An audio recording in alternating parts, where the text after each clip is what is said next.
اعلیٰ نکلتا ہے. تو اسی طرح انسان بھی جو ہے یہ اعمال کا پیکر ہے، اس سے کچھ نہ کچھ پروڈکٹ نکلتا ہے.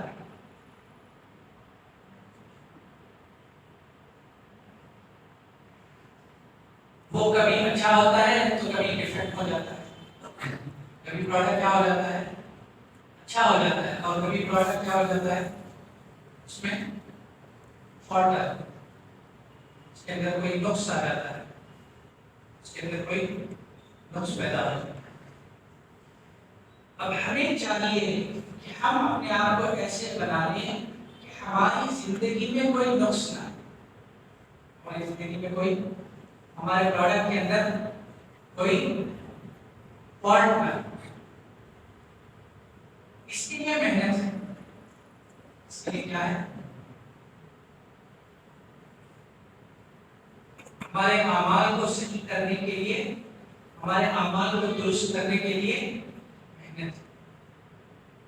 اور اس محنت میں سب سے بنیادی محنت ہے جو آج کے دور میں جس کی بہت کمی ہے، وہ عقیدے کی درستگی ہے.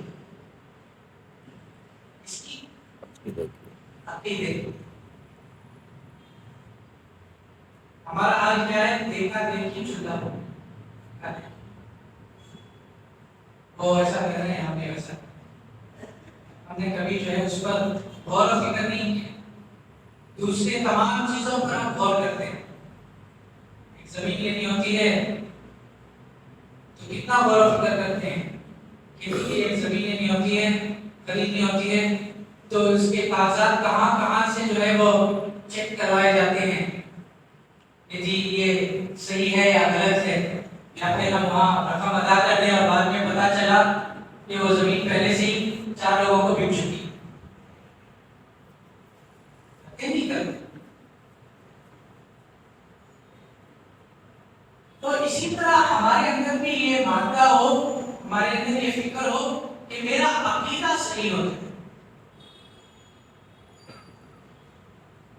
عمل کے اندر جو قوت پیدا ہوتی ہے، عمل کے اندر جو قوت پیدا ہوتی ہے، اس قوت کے پیدا کرنے میں عقیدے کا ایک بہت بڑا،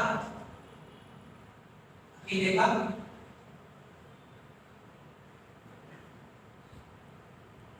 اسی لیے قیامت کے دن عمل تولے جائیں. قیامت کے دن عمل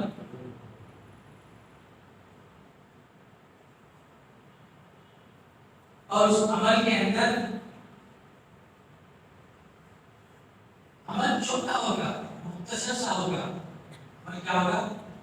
چھوٹا ہوگا، مختصر سا ہوگا، لیکن اس کا وزن اس بندے کے اخلاص پر، اس بندے کے اندر کے عقیدے پر،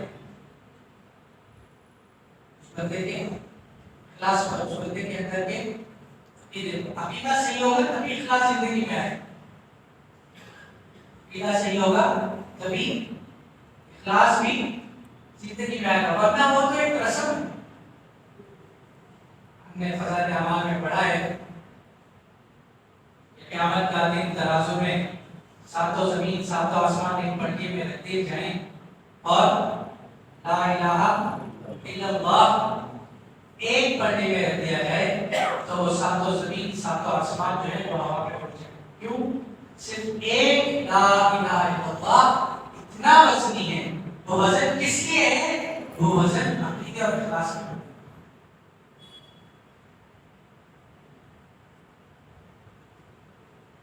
تو ہمیں اپنے عقیدوں کو بھی درست کرنا ہے، عقیدوں کو بھی. اسی لیے شاید فرماتا ہے توڑ دے بتا، توڑ دے بتا، توڑ دے بتا. پتھر کے ہوں کہ تخیل کے ہوں، پتھر کے ہوں کہ ہم نے پتھر کے تو خود توڑ دیے، اس کے خود توڑے ہیں پتھر کے، لیکن ہمارے تخیل میں بہت سارے بت ہیں. ہمارے تخیل میں، ہماری سوچ میں، ہماری فکر میں کیا ہے؟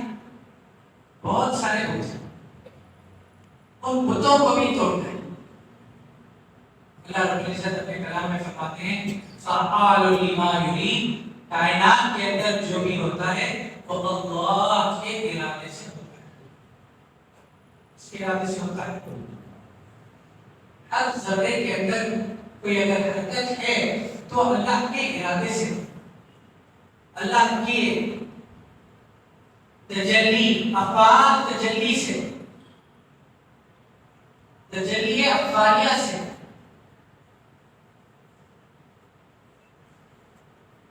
ایسے یقین کو بنانا، ایسے ایمان کو بنانے کے لیے عقیدے کا درست ہونا بہت ضروری ہے.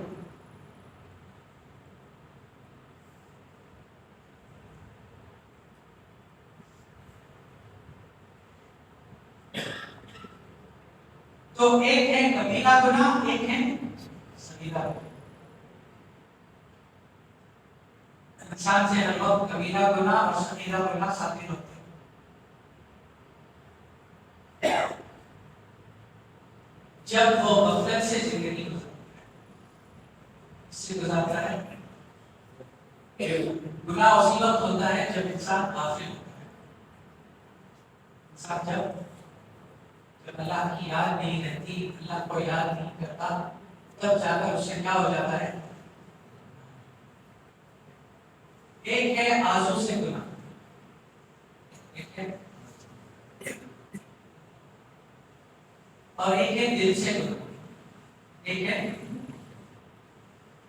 آرزو سے گناہ، بعض کبیرہ ہیں بعض صغیرہ ہیں. آرزو سے جو گناہ ہیں وہ بعض کیا ہیں؟ صغیرہ گناہ ہیں اور بعض کبیرہ گناہ، چھوٹے بھی ہیں اور بڑے. لیکن جو چھپا ہوا ہے، جو اندر ہے، جو دل میں ہے، وہ سارے گناہ کبیرہ گناہ. سارے گناہ کون سے گناہ؟ یہاں سے جتنے گناہ صادر ہوں گے وہ سارے کبیرہ گناہ. مثال کے طور پر حسد ہے، کبیرہ گناہ. ریا ہے، کیا ہے؟ لوگوں کو دکھلانے کے لیے عمل کرنا. میں فلانے بزرگ کی خدمت میں ہوں، کیا کر رہے ہیں؟ لوگوں کو دکھا رہے ہیں. مخلص جو ہوتا ہے وہ اپنے عمل کو چھپاتا ہے. مخلص جو ہوتا ہے وہ اپنے عمل کو حد الامکان کوشش کرتا ہے کہ میرا کوئی عمل کسی مخلوق کے سامنے ظاہر نہ ہو کہ میرا اور اللہ کا معاملہ ہے. میرا اور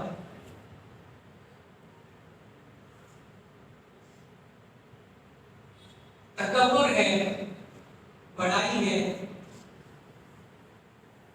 یہ کبیرہ گناہ ہے. اس کا بھی تعلق دل سے. کسی کو بات پتہ نہیں چلتا، اندر تکبر ہوتا ہے. کیا ہوتا ہے؟ میں تو بڑا پیر صاحب ہوں، میں تو بڑا شیخ ہوں، میں تو بڑا مولوی ہوں.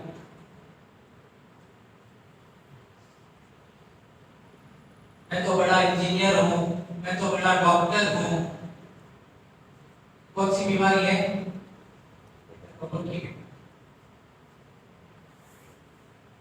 میں تو بہت بڑا دائی ہوں، میں تو بہت بڑا مبلغ ہوں. اپنی قربانیوں پر اس کی نظر جائے گی اور دوسروں کی حقارت اس کے دل میں آئے گی. اس کی نظر کس پر جائے گی؟ اپنی قربانیوں پر. میں نے اتنے 4 مہینے لگائے، میں اتنے سالوں سے جو ہے محنت میں لگا ہوں.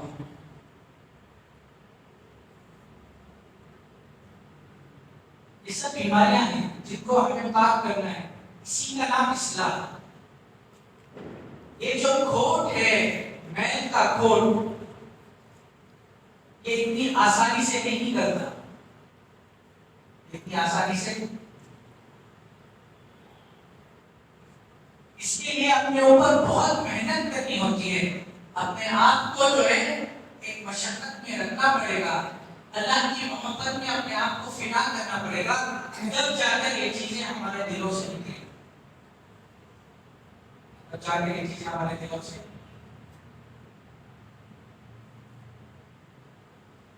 پھر آگے فرماتے ہیں وَمِنْهُمْ مَن يَتُوبُ مِنَ الشُّبُهَاتِ بعض شبہات سے بھی توبہ کرنے پڑتے ہیں. بعض ایسی چیزیں ہوتی ہیں جس میں ہمیں شک پیدا ہوتا ہے، شبہات پیدا ہوتے ہیں، تو ہمیں ان چیزوں سے بھی توبہ کرنا ہے. ہمیں ان چیزوں سے بھی توبہ. اللہ تک پہنچنے کا راستہ، اس کی پہلی سیڑھی وہ توبہ ہے. کیا ہے؟ توبہ اور استغفار. آج مرکز پر جو ہے وہ ایک جماعت مشرف جا رہی ہے، ان سے بات ہو رہی تھی اجتماعیت پر. اس پر بات ہو رہی تھی ہمارے دلوں کا جوڑ. اس کا کام کس سے ہوتا ہے؟ جب دل جڑے ہوئے ہوتے ہیں، جب سب کی ایک فکر ہوتی ہے، تب جا کر اللہ کی مدد ہوتی ہے.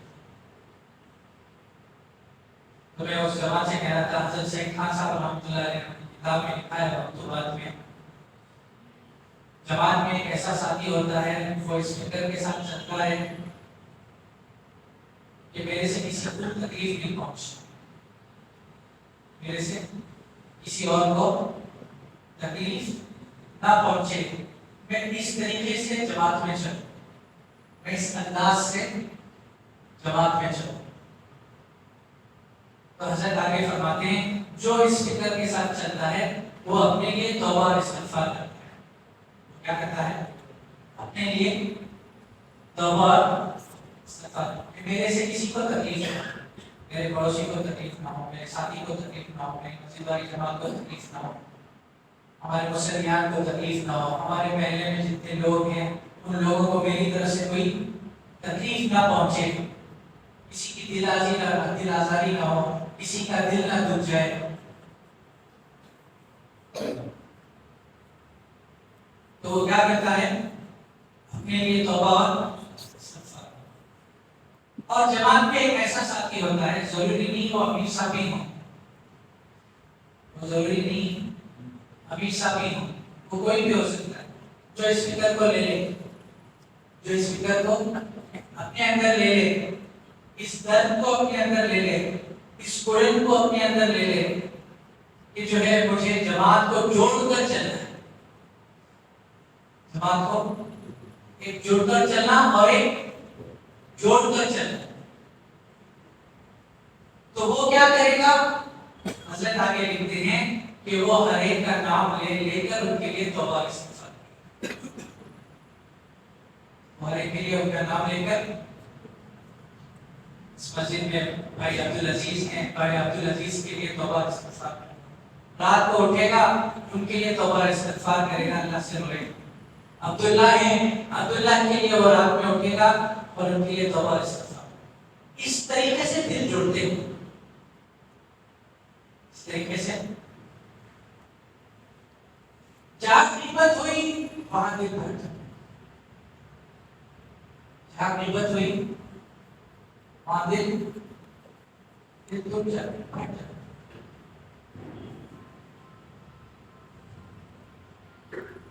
اللہ اکبر کبیرہ. اس حدیث کا ایک مرتبہ ہم نے شیخ اول حضرت مفتی خالد صاحب کا بھی ملا. شاہ کی بات کا وقت تھا، ساتھی جماعت ہے، تو حضرت نے بتایا کہ آپ صلی اللہ علیہ وسلم بخشے بخشائے تھے، بے گناہ تھے، معصوم تھے، لیکن ان کا روزانہ کا معمول 70 سے زیادہ مرتبہ استغفار کا. 70 سے زیادہ مرتبہ استغفار. 70 سے مراد 70 عدد نہیں ہوتا، عربی زبان میں 70 سے مراد بہت زیادہ استغفار، بہت زیادہ. انہوں نے 10 وجوہات بتائی، آپ صلی اللہ علیہ وسلم کی وجوہات سے استغفار کرتے. اس میں سے ایک وجوہات یہ بتائی کہ ایک مرتبہ حضرت بلال رضی اللہ تعالیٰ ان کی ذمہ داری ہوتی تھی کہ آپ صلی اللہ علیہ وسلم جب بھی سفر میں ہوتے تو ان کے اوپر اذان کی ذمہ داری ہوتی. سفر میں کون اذان دیں گے؟ بلال رضی اللہ تعالیٰ. اللہ رب العزت نے ایک مرتبہ ان کو سنا دیا اور ان سے یہ بھول ہو گئی، اور پھر اس جگہ پر حضرت عمر رضی اللہ تعالیٰ جاگے، انہوں نے اذان دی اور پھر تمام صحابہ نے نماز پڑھی. تو حضرت نے فرمایا کہ حضرت بلال رضی اللہ تعالیٰ کی اس ایک بھول کے لیے آپ صلی اللہ علیہ وسلم نے اپنی پوری زندگی بلال رضی اللہ کے ساتھ چھلا نہیں، 4 مہینے نہیں، سال نہیں، پوری زندگی اس کے لیے تب جا کر صحابہ کی جماعت آپس میں محبتیں کریں.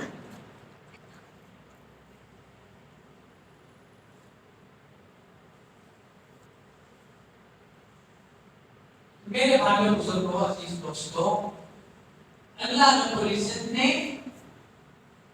ہمیں توبہ کا دروازہ دیا ہے. کیا دیا ہے؟ اگر آج ہم اپنے آپ کو دیکھیں، ہمارے بڑوں کو دیکھیں، بڑوں کے تقوی کو دیکھیں، بڑوں کے توکل کو دیکھیں، ان کی عابدی پڑھیں، ان کی زندگی کو پڑھیں، صحابہ کی زندگی کو پڑھیں، تابعین کی زندگی کو پڑھیں، تبع تابعین کی زندگی کو پڑھیں، اولیاء اللہ کی زندگیوں کو پڑھیں، ہمارے اسلاف جو قریب میں گزرے ہیں، ہمارے مشائخ جو قریب میں گزرے ہیں، ان کی زندگیوں کو دیکھیں. اور ہم اگر ہماری زندگی پر نظر ڈالیں گے، ہمارے پاس ایسا کوئی عمل ہی نہیں ہے جو اللہ کی بارگاہ میں پیش کر سکے.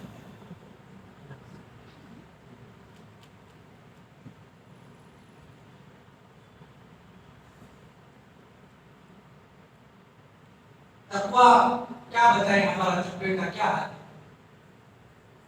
توکل، ہمارے توکل کا کیا ہے؟ انکساری، ہمارے انکساری کا کیا حال ہے؟ عاجزی، ہمارے عاجزی کا کیا حال ہے؟ الفت، ہمدردی، آج ہماری ہمدردی کا کیا حال ہے؟ ہمارے پاس کون سا عمل ہے؟ ہمارے پاس ایسی کون سی نماز ہے؟ ہمارے پاس ایسا کون سا روزہ ہے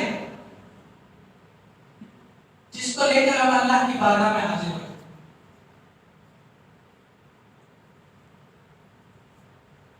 اس فقیر کے نزدیک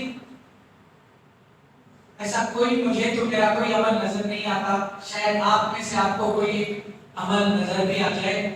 مجھے تو ایسا لگتا ہے کہ میری زندگی بھر میں میرے پاس ایسا کوئی عمل نہیں ہے جو میں اللہ کی بارگاہ میں پیش کر سکوں.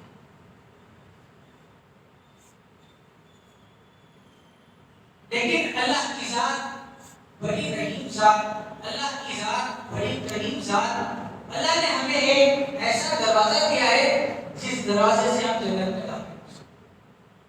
اور وہ کون سا دروازہ ہے؟ توبہ کا دروازہ. ہم توبہ تو کر سکتے ہیں، اللہ سے اتنا تو ہم تھوڑا گڑگڑا سکتے ہیں، اللہ مجھے معاف کر. بڑی لرزشیں ہو گئی، بڑی کوتاہیاں ہو گئی، کبیرہ گناہوں میں زندگی ڈوبی ہوئی ہے، صغیرہ گناہوں میں زندگی ڈوبی ہوئی ہے، اے اللہ مجھے معاف کر.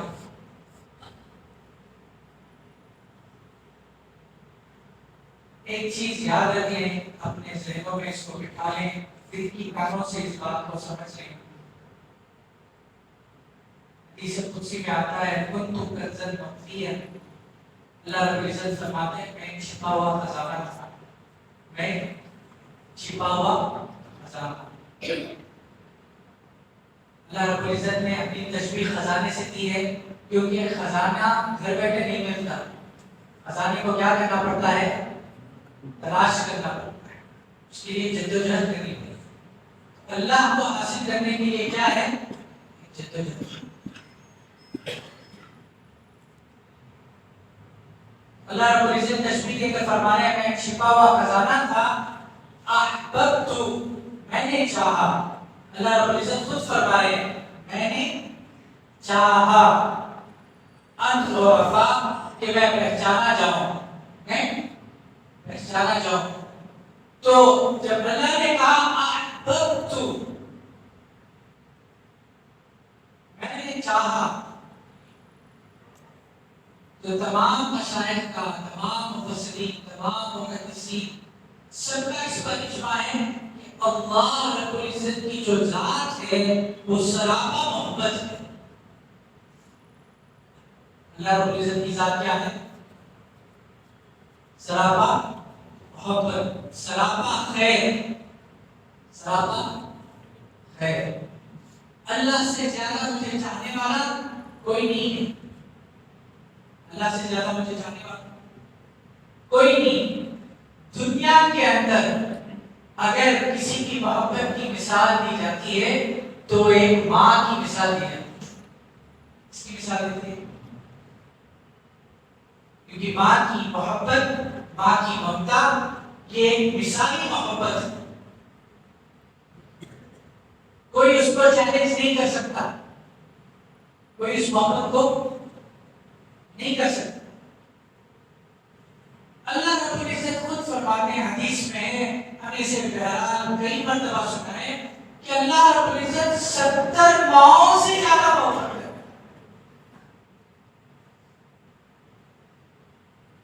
70 ماؤں سے زیادہ محبت، یعنی اللہ کی محبت اتنی زیادہ ہے، اتنی زیادہ ہے کہ یہ ہمارے تصور کے باہر ہے۔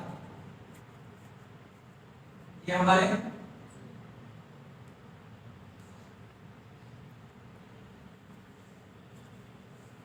اللہ بے انتہا محبت ہے، اور اللہ رب العزت یہی ہم سے بھی چاہتے ہیں۔ اللہ رب العزت اپنے کلام میں بھی یہی فرماتے ہیں، اے ایمان والوں اللہ سے شدت سے محبت کرو، والذین آمنوا اشد حبا للہ۔ اللہ سے کیسی محبت کرنی ہے؟ شدت سے محبت کرنی ہے، صرف محبت نہیں۔ آپ کی محبت کیسی ہو جائے؟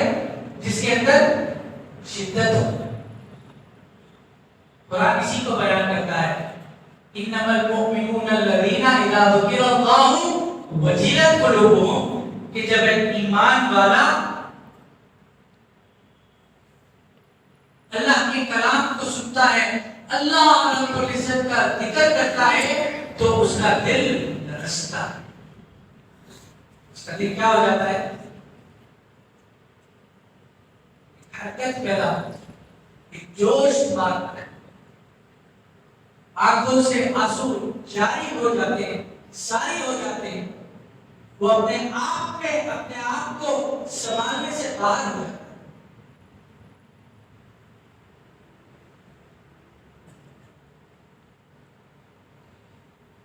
اللہ رب العزت ہمیں سب سے زیادہ چاہتا ہے، یہ اپنے دل میں کہیں باندھ کر رکھ لیں کہ اللہ سے زیادہ مجھے چاہنے والا اس دنیا میں کوئی نہیں ہے۔ بیوی سے زیادہ، بچوں سے زیادہ، باپ سے زیادہ، ماں سے زیادہ، ہر شے سے زیادہ کوئی اگر تمہیں چاہتا ہے تو وہ صرف اور صرف اللہ رب العزت کی ذات ہے۔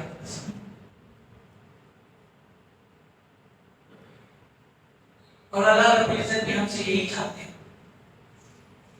اے ایمان والوں مجھ سے شدت سے محبت کرو۔ تو یہ جو ذکر اور سلوک کا راستہ ہے، یہ مجاہدے والا راستہ نہیں ہے، یہ راستہ مجاہدے والا نہیں ہے۔ اصلاح کا جو راستہ ہے، یہ اصلاح کا راستہ مجاہدے والا راستہ نہیں ہے، یہ محبت والا راستہ ہے۔ اللہ کو پانا ہے، اللہ سے ملنا ہے، اللہ سے واصل ہونا ہے، اللہ کا دوست بننا ہے، اللہ کا قریب بننا ہے، تو وہ کون سا راستہ ہے؟ محبت کا راستہ ہے۔ کون سا راستہ؟ اس کو ذہن میں شامل کریں۔ ذکر و سلوک کی محنت، یہ تزکیے کی محنت، یہ محبت کا راستہ ہے۔ ان کنتم تحبون اللہ فاتبعونی یحببکم اللہ، کہ اگر تم چاہتے ہو کہ تم مجھ سے محبت کرو تو تمہیں کس سے پہلے محبت کرنی ہوگی؟ آپ صلی اللہ علیہ وسلم سے محبت کرو۔ یہاں مجاہدہ نہیں کہا گیا، کون سا لفظ استعمال کیا گیا؟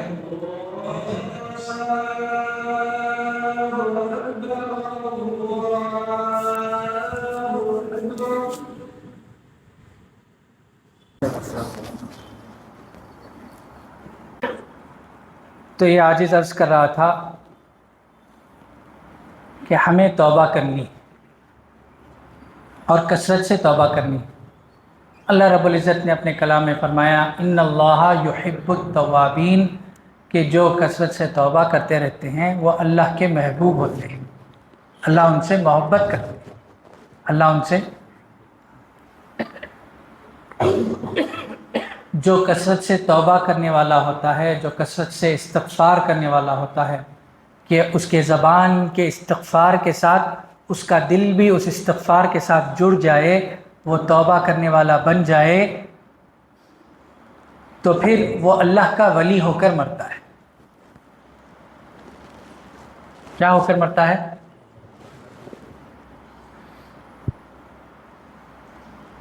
ایک بزرگ کا قول ہے، وہ فرماتے ہیں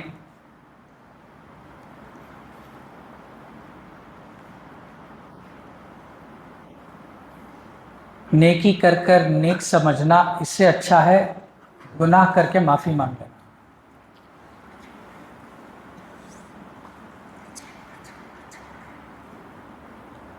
نیکی کر کر نیک سمجھنا اس سے اچھا ہے گناہ کر کے معافی مانگ لینا۔ کسی نے پوچھا حضرت وہ ایسا کیوں؟ فیا عمل کرتے کرتے کرتے کرتے کرتے اس کے اندر تکبر پیدا ہو جاتا ہے۔ ہمارے اندر یہ مزاج بن چکا ہے، اگر کوئی ابھی عمرے پر جا کر آئے تو ہم اس سے سب سے پہلا سوال کیا کرتے ہیں؟ آپ نے کتنے طواف کیے؟ آپ نے کتنے طواف کیے؟ آپ نے کتنے عمرے کیے؟ اللہ کے پاس تعداد نہیں ہے، اللہ کے پاس اخلاص ہے۔ اللہ کے پاس کوانٹیٹی نہیں ہے، اللہ کے پاس کوالٹی ہے۔ اللہ کے پاس کیا ہے؟ کوالٹی۔ تو عمل کرتے کرتے اس کے اندر کیا آ سکتا ہے؟ تکبر پیدا ہو سکتا ہے۔ اللہ سے توبہ کرتے کرتے کرتے اس کے اندر باقی کچھ نہیں رہے گا، صرف اخلاص باقی رہے گا۔ اسی لیے ایک اور بزرگ فرماتے ہیں اللہ رب العزت بعض مرتبہ ندامت والوں کو عبادت والوں سے زیادہ دے دیتے ہیں۔ ندامت والوں کو عبادت والوں سے زیادہ عطا فرما دیتے ہیں، کیونکہ ان کی ندامت میں صرف اخلاص ہے۔ ان کی ندامت میں کیا ہے؟ صرف اخلاص ہے۔ وہ اللہ کے سامنے آوازاری میں، اے اللہ میرے پاس کچھ نہیں۔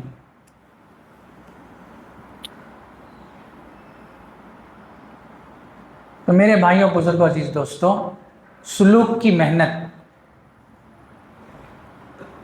سلوک کسے کہتے ہیں اس کو سمجھ لیں۔ اللہ تک پہنچنے کے راستے کو سلوک کہتے ہیں۔ اللہ تک پہنچنے کے راستے کو سلوک کہتے ہیں، اور اس پر چلنے والے کو سالک کہتے ہیں۔ اس پر چلنے والے کو سالک کہتے ہیں۔ جیسے اللہ کے راستے میں نکلنے والے کو دائی کہتے ہیں۔ کیا کہتے ہیں؟ دائی۔ اللہ کے راستے میں جا کر وہ دین کی دعوت کی محنت کر رہے ہیں، وہ دائی اللہ ہے۔ اسی طرح اللہ تک پہنچنے کا ایک راستہ ہے، وہ کیا ہے؟